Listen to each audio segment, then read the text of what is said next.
नहीं मुनिवर, ये मेरा पुत्र राजकुमार दक्ष नहीं हो सकता, नहीं हो सकता।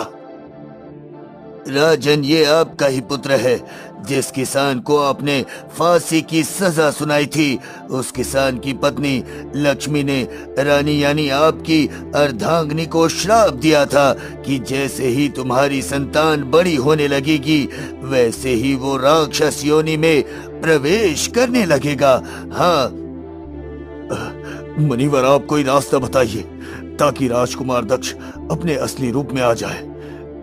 प्रजापति, रास्ता सरल है, लेकिन उसे पार कर पाना बहुत मुश्किल। यहाँ से कुछ ही दूर पर एक मायावी झरना बहता है। उस झरने के पास जाकर आपको निर्वस्त्र होना है और घने जंगल के किनारे बसे छोटे से गांव में एक साधु बाबा रहते थे। उनका जीवन सादगी और सेवा का प्रतीक था। वे अपनी छोटी सी कुटिया में रहते, जहाँ न कोई सुख सुविधा थी और ना ही कोई लालच। हर सुबह साधु बाबा अपने हाथ में लकड़ी की लाठी लेकर गांव में निकलते। उनके चेहरे पर गहरी शांति और आंखों में करुणा होती। वे गांव वालों को पुकारते, अन्नदाता, जो कुछ भी घर में बचा हो दान करो। किसी भूखे का पेट भरने से बड़ा पुण्य नहीं है। हाँ। एक महिला दरवाजे पर आई और बोली, बाबा, मेरे पास ज्यादा कुछ नहीं है। ये एक रोटी और थोड़ा गुड़ है।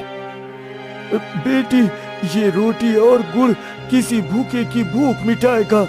दान का महत्व उसके आकार में नहीं बल्कि भाव में है। ईश्वर तुम्हारी रक्षा करेगा। हाँ।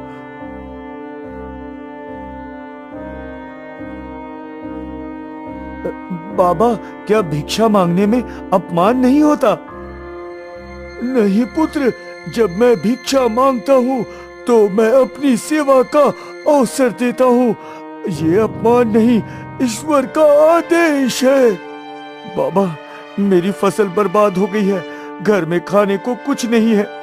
क्या करूं बाबा, मैं क्या करूं? पुत्र, ईश्वर पर विश्वास रखो। संकट में धैर्य और मेहनत ही समाधान है। फिर बाबा ने गांव के अन्य किसानों को बुलाया और कहा, जब हम मिल बांट कर नहीं चलेंगे तब तक कोई सुरक्षित नहीं रहेगा। जो कुछ भी बचा है उसे साझा करो। तुम्हारी एकता ही तुम्हारा बल है। हाँ।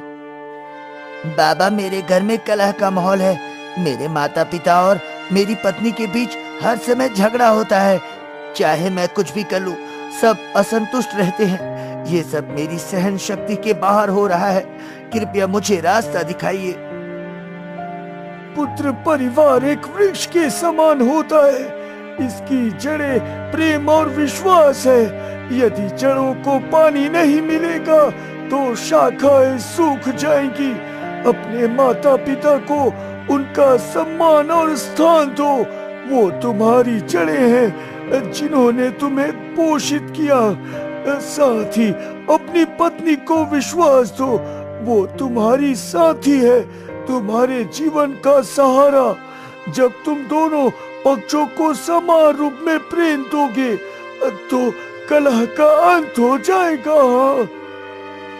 पर बाबा, मैं क्या करूं जब दोनों पक्ष एक दूसरे को समझना ही नहीं चाहते? पुत्र, समझ को बढ़ाने का कार्य तुम्हारा है। अपने माता पिता को बताओ कि पत्नी घर की लक्ष्मी है और पत्नी को समझाओ कि माता पिता का स्थान देवताओं जैसा है। जब तुम प्रेम और संयम से बात करोगे तो धीरे धीरे समझ बढ़ेगी। हाँ। ठीक है बाबा, अब मैं ऐसा ही करने की कोशिश करूंगा। हाँ, अब मैं चलता हूँ।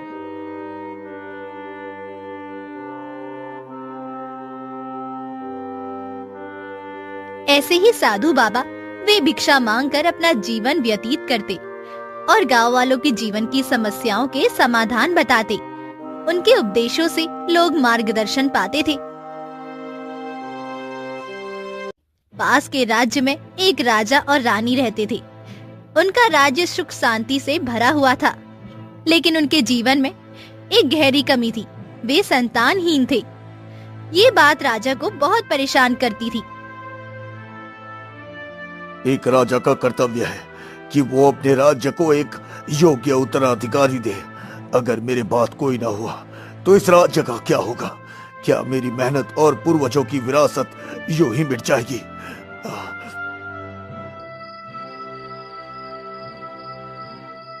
इसी चिंता में डूबे राजा ने कई रातें जागकर बिताई। एक दिन जब वे अपने कक्ष में पहुंचे तो देखा कि रानी खिड़की के पास बैठी आसमान के तारों को देख रही थी। उनकी आंखों में गहरी उदासी झलक रही थी। महारानी, तुम इतनी चुप क्यों हो? तुम्हारे दिल में क्या बात है जो तुम्हें इतना व्याकुल कर रही है? महाराज, क्या एक स्त्री का जीवन बिना संतान के पूरा हो सकता है? हर माँ का सपना होता है कि उसकी गोद में एक नन्हा सा बच्चा खेले, उसकी हंसी से घर गूंजे, पर हमारी गोद सूनी है। मैं दिन रात यही सोचती हूँ, क्या कभी हमें ये सुख मिलेगा? रानी, मैं समझता हूँ तुम्हारा दर्द। ये दुख मेरे लिए भी असहनीय है, पर मैं हर उपाय करूंगा। हमें ईश्वर पर विश्वास रखना चाहिए।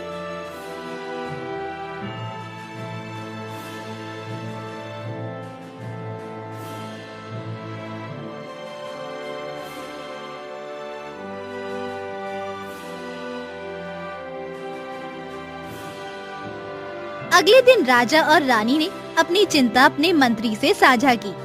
मंत्री राज्य के सबसे अनुभवी और बुद्धिमान व्यक्ति थे। महाराज, आपकी चिंता जायज है। एक राजा के लिए ये सोचना स्वाभाविक है कि उसके बाद राज्य कौन संभालेगा, परंतु मेरी माने तो हर समस्या का समाधान संभव है महाराज। मंत्री जी, अगर कोई रास्ता है तो हमें बताओ। हम हर कठिनाई सहने के लिए तैयार हैं। हाँ महाराज, मैंने सुना है कि पास के गांव में एक साधु बाबा रहते हैं। वो अद्भुत ज्ञान और साधना के धनी हैं। उन्होंने कई लोगों की समस्याओं का समाधान किया है। क्यों ना हम उनके पास जाएं? हो सकता है कि आपकी चिंता का भी समाधान वहाँ मिले। साधु बाबा ही हमारे अंतिम सहारा हो सकते हैं। हमें तुरंत उनके पास जाना चाहिए महाराज। कल सुबह ही हम साधु बाबा के पास चलेंगे। मैं अपने राज्य और अपनी रानी के लिए हर उपाय करूंगा।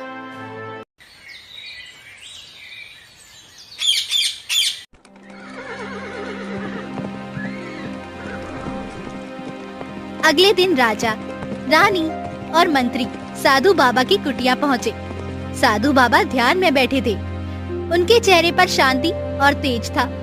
राजा ने प्रणाम करते हुए कहा, बाबा, हम आपके पास अपनी समस्या का समाधान ढूंढने आए हैं। हमारी कोई संतान नहीं है और ये बात हमें बहुत कष्ट देती है। कृपया हमें मार्गदर्शन दे।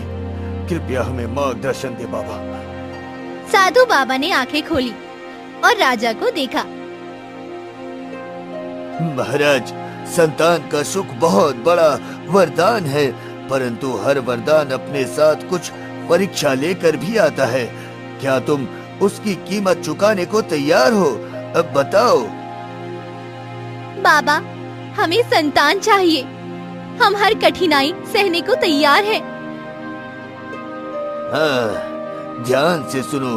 तुम्हें संतान तो प्राप्त होगी, पर वो साधारण नहीं होगी। वो राक्षसी रूप में जन्म लेगी। जैसे जैसे वो बढ़ेगा, राज्य पर संकट आएगा। यहाँ तक कि उसकी वजह से तुम्हारी और रानी की मृत्यु भी संभव है। क्या तुम इस परिणाम को स्वीकार करोगे? बताओ। राजा ने कुछ देर सोचा और फिर कहा, बाबा, एक राजा का धर्म है कि वो अपनी प्रजा और राज्य की चिंता करे, परंतु एक इंसान का धर्म है कि वो अपनी संतान का पालन करे। हम उस संतान को हर हाल में अपनाएंगे। कृपया हमें मार्ग दिखाइए।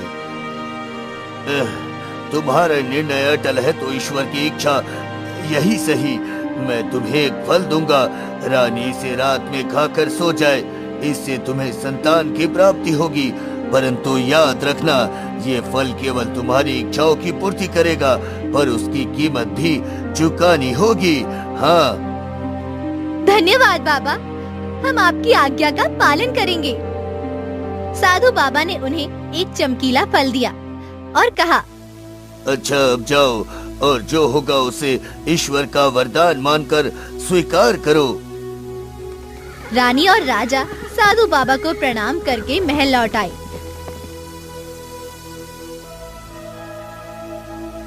रानी ने बाबा के बताए अनुसार फल खाया और उसी रात कुछ अजीब सा हुआ। महाराज, ये मुझे क्या हो रहा है? क्या ये वही फल है जिसकी बात बाबा ने की थी? रानी विश्वास रखो, हमें जो दिया गया है वही हमारा भाग्य है। ईश्वर ने हमें संतान का सुख दिया है, ये हमारी खुशकिस्मती है। राजा और रानी का दिल घबराहट और उम्मीद के बीच डूबा हुआ था। फिर ऐसे ही 9 महीने बीत जाते हैं। फिर रानी ने दर्द से कांपते हुए आखिरकार एक बच्चे को जन्म दिया। जैसे ही रानी ने बच्चे को अपनी गोद में लिया, दोनों की आंखें भय से चौड़ी हो गई। बच्चा सामान्य नहीं था, उसकी त्वचा भूरी थी और सिर पर 2 बड़े सींग उग रहे थे।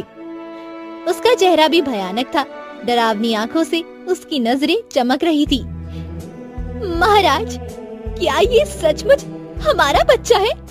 इसका रूप ये क्या है? रानी, ये हमारा बेटा है। चाहे जैसा भी हो, इसे हमारी गोदी में देखकर हमें खुशी महसूस होनी चाहिए, लेकिन इसका रूप, क्या इसे हमें इस रूप में स्वीकार करना होगा? रानी ने बच्चा अपनी गोद में लिया, लेकिन उसका मन कांप रहा था। उसकी गोद में सोने के बजाय ये खतरनाक और डरावना रूप था। राजा और रानी दोनों ही डर और संतान सुख की प्राप्ति के बीच उलझे हुए थे। रानी, हम संतान का सुख पाए, लेकिन इस रूप में क्या हम इसे अपने राज्य और अपनी प्रजा के सामने ले जा सकते हैं? ये सब कुछ अजीब सा महसूस हो रहा है रानी, अजीब सा महसूस हो रहा है। रानी चुप रही। उसकी आंखों में एक डर और चिंता साफ दिखाई दे रही थी। उसने बच्चे को देखा और फिर राजा की तरफ देखा, जैसे वो समझ नहीं पा रही हो कि अब क्या किया जाए।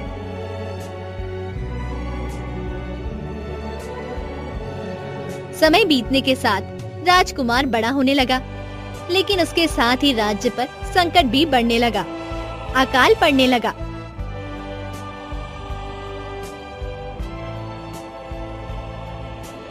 क्या ये सब हमारे बेटे की वजह से हो रहा है? हम क्या करें?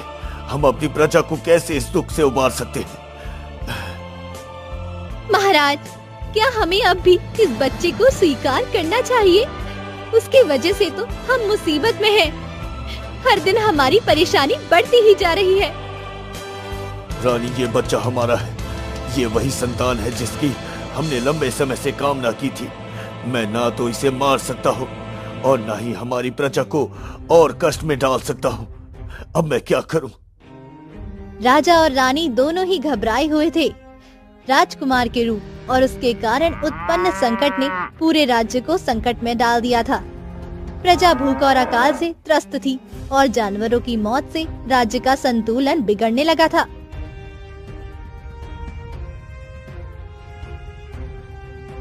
मंत्री जी, ये स्थिति दिन ब दिन गंभीर होती जा रही है। हमारे राजकुमार का रूप हमारे लिए अभिशाप बन गया है।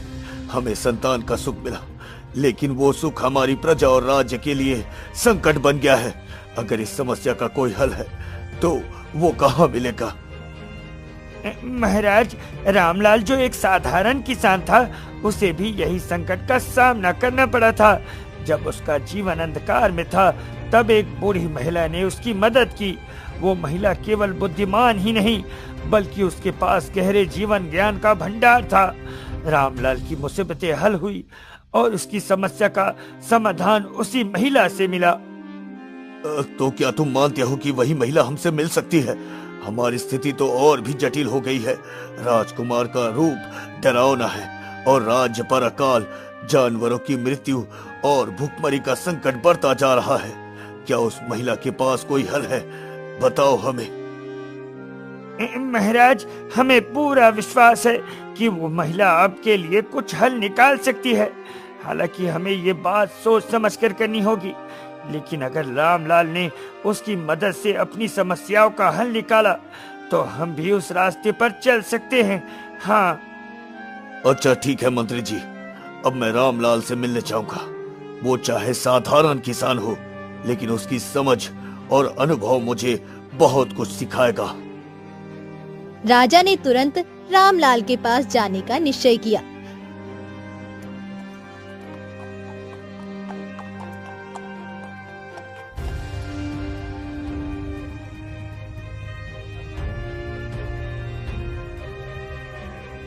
रामलाल, मेरा राजकुमार एक राक्षसी रूप का है। सुना है तुम्हारी भी ऐसी स्थिति थी। क्या तुम हमें इस बारे में कुछ बता सकते हो? महाराज, हमारे गांव में भी अकाल पड़ा था और मेरी संतान का जन्म राक्षसी रूप में हुआ था। उससे बहुत मुसीबतें आई महाराज।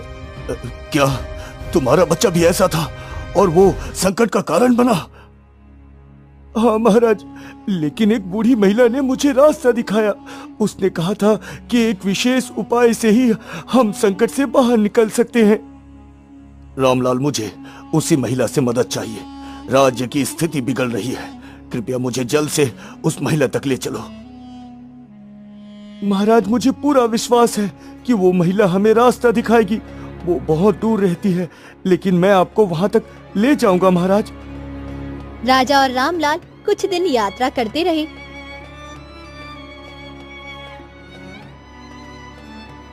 अंततः एक गहरे जंगल में उस बूढ़ी महिला के पास पहुँचे। महारानी, हम एक बड़े संकट में हैं। मेरी संतान राक्षसी रूप में पैदा हुआ है और राज्य में अकाल और कष्ट बढ़ते जा रहे हैं। क्या आप हमें उसका उपाय बता सकती हैं? राजा, आपकी समस्या गहरी है, लेकिन समाधान भी पास में है। जंगल में एक मायावी बाज और एक श्रापित चिड़िया है। यदि तुम चिड़िया की मदद करोगे और बाज को हराओगे तो तुम्हें एक रास्ता मिलेगा। मायावी बाज और श्रापित चिड़िया, मुझे क्या करना होगा? ये एक कठिन कार्य होगा राजा, लेकिन तुम अकेले ही इस यात्रा पर जाओगे। ये तुम्हारा कार्य है और तुम्हें अपना साहस और बुद्धि से काम लेना होगा। मैं और रामलाल यही रुकेंगे, क्योंकि तुम्हारे रास्ते पर हमें नहीं जाना चाहिए। ये तो एक खतरनाक कार्य लगता है। महाराज, मैं जानता हूँ कि ये कठिन है, लेकिन वो महिला सही कह रही है। ये आपकी यात्रा है और आपको ही ये काम करना होगा। मैं भी चाहता हूँ कि आप सफल हो, लेकिन ये मार्गदर्शन सिर्फ आपके लिए है। यदि ये वही रास्ता है जो मेरे राज्य और मेरे पुत्र की मुसीबतें हल करेगा, तो मुझे ये यात्रा करनी ही होगी। हाँ। राजा ने बूढ़ी महिला और रामलाल को प्रणाम किया और जंगल की ओर बढ़ने लगा। रास्ता घना और डरावना था, लेकिन राजा ने अपने दिल में विश्वास रखा। मैं इस यात्रा को पूरा करूंगा। इस संकट से हमें बाहर निकलना है और मेरे राज्य में शांति लौटेगी। राजा ने जंगल की घनी झाड़ियों और पेड़ों को पार किया। वो काफी समय तक चलता रहा और अचानक उसने एक जगह पर देखा। एक सुंदर चिड़िया अपने अंडों के पास बैठी थी। राजा रुककर उसकी ओर ध्यान से देखने लगा। कुछ ही क्षणों में राजा ने देखा कि आसमान में एक काले रंग का बड़ा बाज तेजी से उड़ते हुए नीचे आ रहा है। बाज की आंखें लाल थी और वो बड़ी चपलता से चिड़िया के अंडों की ओर बढ़ रहा था। जैसे ही बाज ने चिड़िया के पास पहुंचने की कोशिश की, चिड़िया ने डर के मारे जोर से चीखना शुरू कर दिया। मुझे कोई बचाओ, ये बाज है, वो मेरे सारे अंडे खा जाएगा। तुम इस निर्दोष चिड़िया के अंडे नहीं खा सकते। रुको। तुम मुझसे लड़ने का साहस कैसे कर सकती हो राजा? मैं मायावी बाज हूँ जो तुम्हारे जैसे इंसान से डरने वाला नहीं। हाँ। ये मेरी आखिरी उम्मीद है। इस चिड़िया और अंडे की जान बचाने के लिए मुझे अपनी पूरी ताकत लगा देनी होगी। हाँ। राजा ने तलवार से बाज पर हमला करने के लिए छलांग लगाई। बाज ने राजा की दिशा को भांपते हुए तेजी से झपटा और अपनी चोट से राजा को घायल करने की कोशिश की। लेकिन राजा बाज के पंजों को निशाना बनाकर अपनी तलवार मारी और जैसे ही बाज ने पंजे खींचने की कोशिश की, राजा ने चिड़िया को झपटा और उसे बाज के पंजों से छुड़ा लिया। चिड़िया, तुम अब सुरक्षित हो, मैं तुम्हें बचा लाया हूँ। चिड़िया के आसपास अचानक एक तेज चमक फैलने लगी। उसकी आंखों में एक अद्भुत चमक आई और उसका रूप रेखा बदलने लगा। वो अब एक सुंदर परी में परिवर्तित हो चुकी थी। राजा, तुमने मेरी जान बचाई और तुमसे बड़ा कोई साहसी और दयालु व्यक्ति नहीं हो सकता। तुम्हारी मदद से मेरे अंडे सुरक्षित हो गए, जिनसे नए बच्चे निकले नहीं थे। तुम तो एक चिड़िया थी, ये कैसे संभव हुआ? हाँ राजा, मुझे एक तांत्रिक ने श्राप दिया था और उसी की वजह से मैं चिड़िया में बदल गई थी। ये एक कठोर श्राप था जिससे मुझे उबारने का कोई रास्ता नहीं था। लेकिन अब तुम्हारी मदद से मैं अपने असली रूप में वापस आ गई हूँ। ये बहुत दुखद है परी, तुम्हारी कठिनाइयों को देखकर अपनी स्थिति और जटिल लगने लगी है। मेरे पुत्र का रूप डरावना है और राज्य की समस्याएं लगातार बढ़ती जा रही है। क्या तुम मुझे कोई समाधान बता सकती हो? राजा, तुम्हारी समस्या सच में गहरी है, लेकिन मैं तुम्हारी मदद करूंगी। तुम्हें एक जादुई फल की आवश्यकता है जो पेड़ पर मिलेगा। ये फल तुम्हारे राज्य की समस्याओं को हल कर देगा और तुम्हारे पुत्र के रूप को भी सही कर देगा। ये फल मुझे कहाँ मिलेगा परी जी? राजा, तुम उसी पेड़ के पास हो जहाँ ये जादुई फल उगते हैं। तुम्हें बस रात तक का इंतजार करना होगा। जैसे ही सूरज डूबेगा, पेड़ पर चमकते हुए फल उगाएंगे। इनमें से एक फल तोड़ो और अपने पुत्र को खिलाओ। इसके बाद सारी समस्याएं हल हो जाएंगी। लेकिन ध्यान रखना, इस फल को तोड़ने के बाद तुम्हें तुरंत ही अपने पुत्र के पास जाना होगा, नहीं तो ये फल बेकार हो जाएगा। तुमने जो कहा मैं वही करूँगा। मैं इंतजार करूँगा और जैसे ही फल आएंगे उसे तोड़कर अपने पुत्र को दूंगा। धन्यवाद परी। राजा, मैं जा रही हूँ। तुम्हारी मदद के लिए हमेशा तैयार हूँ। तुम्हारा बहुत बहुत धन्यवाद परी, बहुत बहुत धन्यवाद। परी के जाते ही राजा ने अपना ध्यान उस पेड़ पर केंद्रित किया। वो जानते थे कि ये फल उनकी उम्मीद और संकट का समाधान हो सकता है। धीरे धीरे शाम होने लगी और पेड़ पर चमकते हुए फल उगने लगे। राजा ने उत्सुकता और उम्मीद से उन चमकते फलों को देखा। ये वही फल है, अब मेरी उम्मीद पूरी होगी। हाँ, मेरी उम्मीद पूरी होगी। लेकिन जैसे ही राजा ने हाथ बढ़ाया और फल तोड़ने की कोशिश की, अचानक पेड़ की आवाज सुनाई दी। रुको राजन, इस फल की एक विचित्र बात है। अगर तुम इसे तोड़ते हो और इसे किसी को तुरंत नहीं खिलाते हो तो ये फल बेकार हो जाएगा और तुम्हारी सारी उम्मीदें नष्ट हो जाएंगी। तुम्हें इसे ध्यान से प्रयोग करना होगा। हाँ।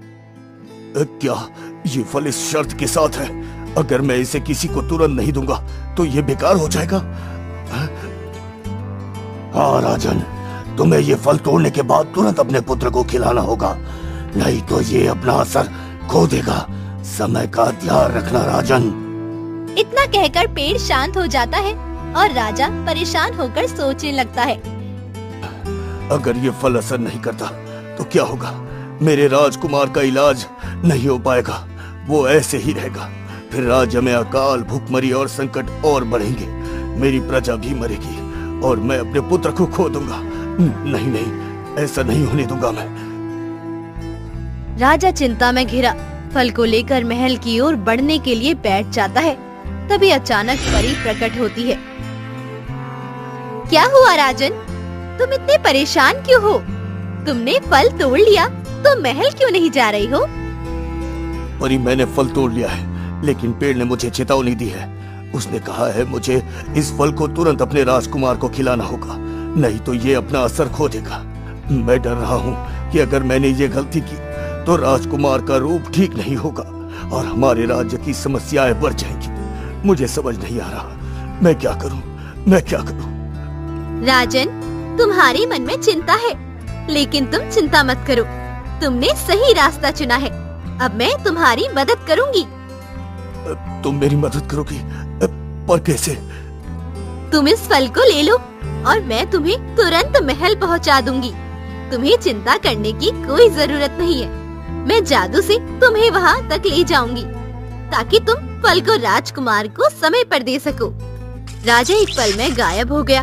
परी की जादुई शक्ति ने उसे राजमहल तक पहुंचा दिया। राजा तुरंत राजकुमार के पास गए।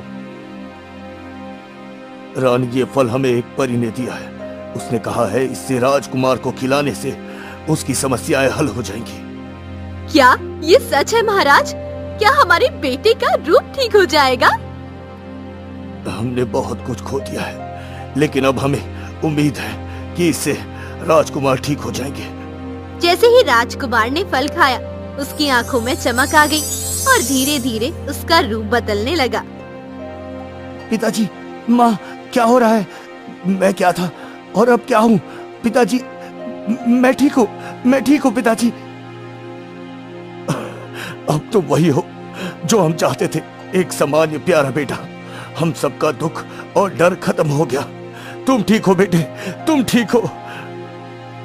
मेरे बेटे, तुम ठीक हो? मुझे यकीन नहीं हो रहा। तुम हम जैसे हो गए और अब सब कुछ ठीक है। ये सब मेरे लिए सपना सा है। राजकुमार का रूप ठीक होते ही राज्य में शांति लौट आई। अकाल का प्रभाव घटने लगा। जानवरों की मृत्यु रुक गई और प्रजा खुशहाल होने लगी। राजा और रानी का दिल भर आया और उन्होंने भगवान का धन्यवाद किया कि उनका संकट समाप्त हुआ। हमने जो चाहा वो हमें मिला, पर हमें याद दिलाता है कि वो वरदान के साथ कुछ परीक्षा भी आती है। हम न सिर्फ अपनी इच्छाओं बल्कि उनके परिणामों को भी समझे।